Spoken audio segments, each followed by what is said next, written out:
Hello, welcome to CADEM CNC Gyan online. This talk is part of a series of lectures on CNC machining from CADEM Technologies. You may be a teacher in a technical institution, you may be in industry, on the shop floor, you may be an entrepreneur. Whatever your role, these lectures are designed to quickly give you basic knowledge of CNC machining, which you can then build upon. This set of 8 videos simplify the complex area of CNC technology. These lecture videos extensively use CADEM's multimedia CNC education software to bring the shop floor live on your screen. Happy learning.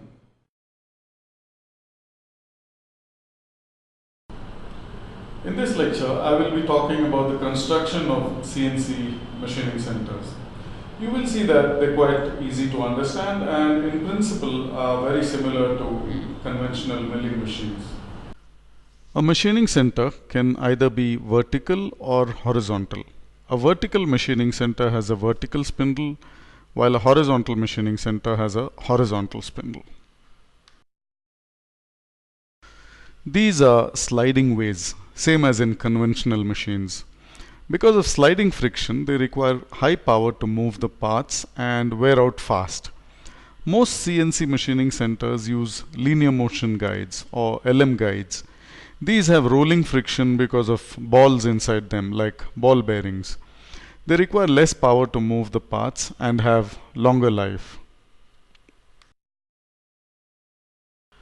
Ball screws are used on CNC machining centers instead of lead screws. Lead screws have sliding friction and hence require higher power to drive them. Ball screws have rolling friction and so require low power and have longer life. This is how ball screws are fixed on the machine. You can see the ball screws nut, the ball screw, and the LM guides here. This is how a ball screw works. You can see the balls circulating in the nut as it moves actually. This is what it looks like when it is in motion on the machine. This is the cut section. This is what an LM guide looks like. You can see the balls circulating inside to reduce friction. This is how LM guides are mounted on the machine. The spindle is the part that holds the tool and rotates it. It is connected to a spindle motor through a belt. It runs in bearings and has a special mechanism to hold the tool holder.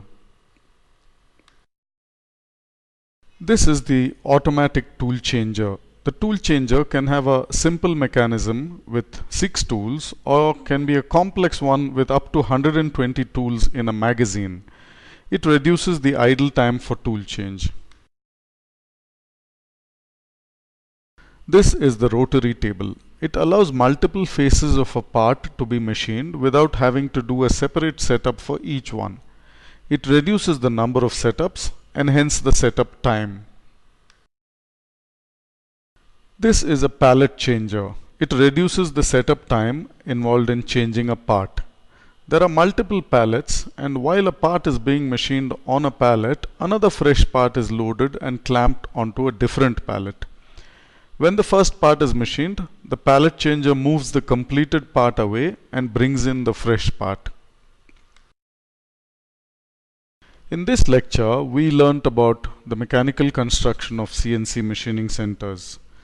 The software that I used to teach this topic is CADEM Encyclo, multimedia software for teaching CNC technology. I hope you found this talk useful.